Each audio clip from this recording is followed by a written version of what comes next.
Hello guys, it's me, Nymphy, a day in my life as a factory worker. Ngayong araw nga ipapakita ko sa inyo kung saan ako nagpipesto magvo-voice over. Pero nakikita nyo na nakapagbihis ako ay alis muna ako. Magka-cash out lang ako sa GCash kasi wala na talaga akong pera kahit piso. Nagsombrero nga ako nito kasi sobrang init. Inaya ko dito yung kapatid ko na samahan ako kasi wala akong kasama at walang magvi-video sa akin. At nagtanong siya kung saan raw kami. Sabi ko may kukunin lang akong pera sandali. Kakatapos niya lang kasi maglaba kaya sobrang basa niya pero hindi na daw siya magbibihis. Sabi ko sa kanya, mabilis lang naman kami. At itong pamangkin ko ay nangungulit na sasama rin raw siya. Kahit sobrang init nga hindi talaga magpapaiwan. Balang araw nga hindi na kami magmumotor at hindi na kami maiinitan. Bibili na kami ng Raptor. Hala, grabe mangarap. Wala namang masama mangarap ng mataas. Kaya okay lang yun mga guys. At nilabas ko na nga agad si baby. Bago ko nga lang to nilinisan si baby kaya iniingatan ko talaga na hindi magasgasan ng mga kapatid ko. Maingat nga talaga ako sa mga bagay na mga importante sa akin. Sana all. Kaya siguro pag dumating din siya sa buhay ko, iingatan ko rin siya.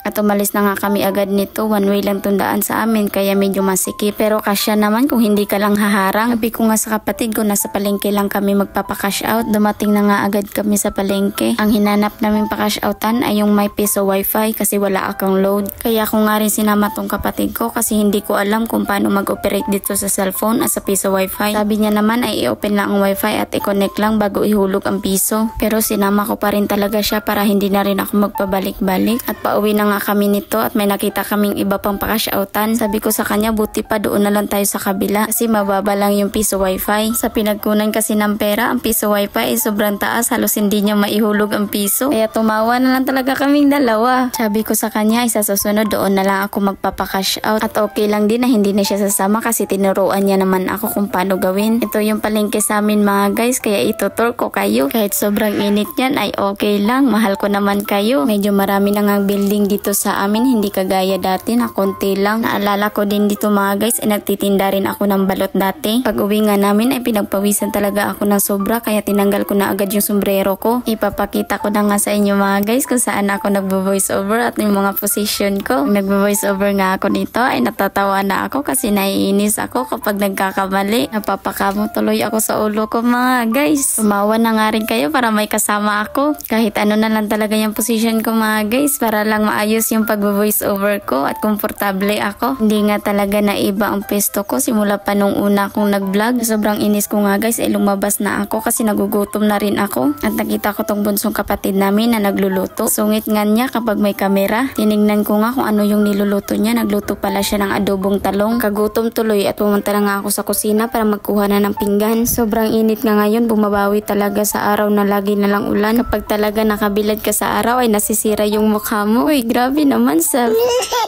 Inutusan nga ako dito ng kapatid ko na damihan ko na lang daw ang kanin kasi sabay na raw kami lahat kakain. Itong bunso namin 17 years old pa pero sobrang tangkad niya pa sa akin. Ang importante mga guys ay yun na. Binigyan nga rin kami ni ate ng bihon kasi birthday ng anak niya at kakain na din ako kaya sabayan niyo ako mga guys para may kasama din ako. Sobrang laki nga niya ng subo ko mga guys kasi sobrang nagutom na talaga ako. Hanggang dito na lang ulit mga guys. Maraming salamat. Please like, follow and share. Bye bye!